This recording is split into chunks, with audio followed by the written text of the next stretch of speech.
Boa noite. O Senado agora está no ar. O Senado vai priorizar uma pauta que alivie a dívida dos estados e municípios. Essa foi a promessa do presidente Renan Calheiros a prefeitos e governadores no início deste mês. A PEC dos precatórios é a principal proposta para melhorar o caixa das unidades federativas. A matéria deve ser votada pela Comissão de Constituição e Justiça ainda neste semestre. 97 bilhões de reais. Esse é o tamanho da dívida que municípios, estados e a União têm em precatórios, ou seja, ordens de pagamento emitidas pela Justiça quando não cabe mais recurso. São ações que cobram, por exemplo, valores referentes a salários e aposentadorias ou tributos, no caso de pessoas jurídicas. No ano passado, o Supremo declarou inconstitucionais algumas regras para o pagamento dessas dívidas. Entre elas, o parcelamento de valores atrasados em até 15 anos e a correção pelo índice da caderneta de poupança. Em resposta à decisão do Supremo, a Câmara dos Deputados aprovou uma proposta de emenda à Constituição para disciplinar o pagamento de precatórios. Pelo texto em análise aqui no Senado, o poder público pode quitar esses débitos com depósitos judiciais, valores pagos em juízo como garantia em ações em andamento na Justiça. Permite a utilização de 75% dos depósitos judiciais em que o governo é parte para pagamento de precatórios e permite a utilização de 40% dos depósitos judiciais em que o governo não é parte também para o pagamento de precatórios. O objetivo é a retomada do desenvolvimento, para que os estados possam voltar a se desenvolver. Existe, de fato, uma preocupação com a impossibilidade de levantamento desses depósitos. Os defensores do uso de depósitos judiciais, eles, por outro lado, afirmam que o volume de depósitos judiciais é igual ou maior que o resgate para o pagamento de precatórios. Então, essa conta de depósitos judiciais, ela não corre o risco de perder em volume, de modo a causar inadimplência com os verdadeiros titulares dos valores daquele depósito. A proposta de emenda constitucional permite à União, estados e municípios realizar operações de crédito como empréstimos para o pagamento dessas dívidas e mantém a decisão do Supremo de limitar o parcelamento de precatórios atrasados em 5 anos. Essa PEC veio justamente para isso, alongar a dívida dos precatórios, rolar a dívida por mais 5 anos e, ao mesmo tempo, usando os depósitos judiciais para fazer o pagamento precatório, você vai ter um fôlego maior com a lei de responsabilidade fiscal, você, em tese, vai poder contrair empréstimos. No início de fevereiro, governadores e prefeitos pediram ao presidente do Senado urgência na aprovação da PEC. Segundo eles, são necessárias novas receitas para que o prazo de 5 anos possa ser cumprido. Ela tem importância, primeiro, para cumprir determinação judicial. Pessoas que estão esperando há quantos anos, precatórios até antigos, poderem receber. E terceiro, os estados e municípios ficarem livres de uma dívida muito cara, que tem juros moratórios, compensatórios e correção monetária. A PEC 159, que também nós estamos pedindo para aprovação sem modificação na medida, se houver modificação, tem que votar para a Câmara, a gente perderia todo o time. Pediram ao Senado Federal, que é a Casa da Federação e tem, portanto, compromisso com o equilíbrio federativo, que nós fizéssemos uma pauta emergencial federativa, que será, como disse, prioritária. Um dos temas que devem predominar este ano no Congresso é a reforma da Previdência. O governo se prepara para propor mudanças nas regras de aposentadoria. O argumento é que o brasileiro está vivendo mais e quando alguém se aposenta aos 55 anos, por exemplo, pode viver mais tempo aposentado do que trabalhando. Além disso, o Executivo afirma que a Previdência tem um déficit que este ano pode ultrapassar os 100 bilhões de reais. No Congresso, enquanto alguns parlamentares concordam com a ideia, outros já se movimentam para reagir ao que chamam de retirada de direitos. Na Comissão de Direitos Humanos, o senador Paulo Paim se reuniu com representantes da sociedade civil para debater a criação de uma frente parlamentar e de entidades em defesa da Previdência Social.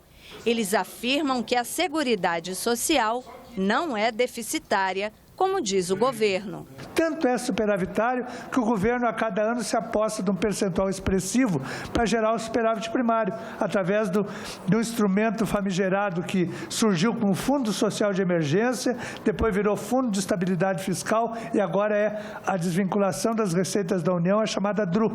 O governo tira 20% das receitas do orçamento da Seguridade para gerar o superávit primário e diz que a casa tem déficit. Quem tem interesse em dizer que a Previdência está falida, quem tem interesse de criar uma instabilidade para o trabalhador que sonha com uma aposentadoria decente, para mim é principalmente os bancos, os grandes grupos econômicos que estão por trás, que vendem essa ideia de que a Previdência está falida e aí vai indiretamente dirigindo para você ir num Bradesco da vida, num outro banco qualquer, fazer uma previdência privada.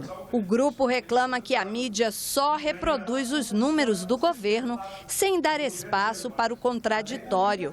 Eles questionam algumas premissas defendidas pelo Executivo. Que idade mínima vamos estabelecer no Brasil, onde o homem gabiru do Nordeste morre aos 55 e o nosso longevo lá de Veranópolis, no Rio Grande do Sul, vai até 90. A população brasileira está vivendo mais?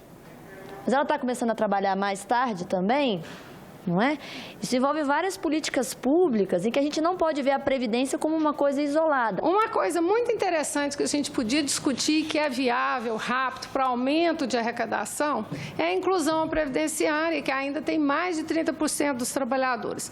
E já está aprovado pelos dados do IBGE que a maioria que está fora são os maiores contribuintes da iniciativa privada, tipo os profissionais liberais.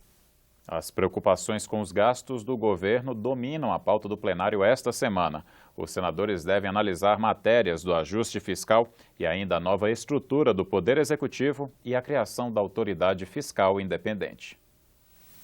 Duas medidas provisórias trancam a pauta do plenário. A MP 695 autoriza o Banco do Brasil e a Caixa Econômica a adquirir participação em instituições financeiras. A outra MP 696 é a da reforma ministerial. A medida reduz o número de ministérios de 39 para 31. As principais mudanças são a fusão do Ministério do Trabalho com o da Previdência Social, assim como mulheres, igualdade racial, juventude e direitos humanos. A pesca se transforma em uma secretaria ligada ao Ministério da Agricultura. Uma das razões para a edição dessa medida provisória é a economia, que seria proporcionada pela fusão desses órgãos e, posteriormente, pela redução dos cargos em comissão que essa fusão permitiria.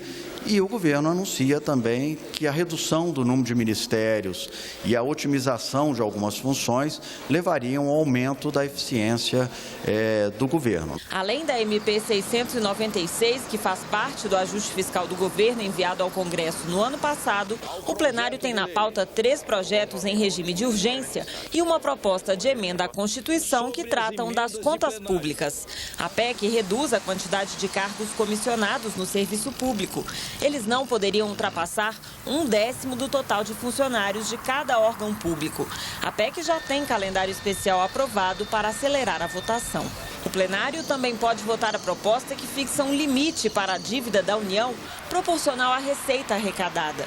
Outro projeto cria a instituição fiscal independente, ligada ao Senado, para acompanhar as medidas econômicas do governo.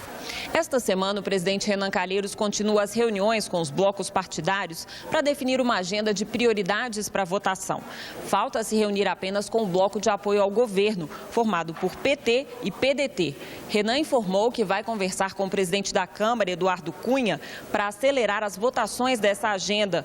Também vai propor a criação de uma comissão mista para impedir que as propostas fiquem paradas em uma das casas. Um dos projetos que ele considera prioritário é o que regulamenta a terceirização. Nós poderemos ter uma comissão bicameral para que encaminhe as matérias que estão andando aqui na Câmara e que estão andando no Senado Federal. Tem uma matéria importante, transcendental, que é a regulamentação dos terceirizados. Nós temos um compromisso de apreciar aqui no Senado essa matéria até o final do semestre. Essa matéria, ela vai não liberar geral, como muitos pensam, mas ela vai, pelo menos nesse primeiro passo, regulamentar os 13 milhões de trabalhadores existentes. O Conselho de Ética se reúne na quarta-feira para definir o novo relator do processo que pede a cassação do mandato do senador Delcídio do Amaral. A escolha será feita por meio de sorteio. Senadores da Rede Sustentabilidade, PPS, DEM e PSDB não podem participar do processo porque apoiam a representação. Nem os do PT, que são do Partido do Parlamentar do Mato Grosso do Sul. Ficamos por aqui. Você terá outras notícias a qualquer momento na nossa programação. Boa noite e até amanhã.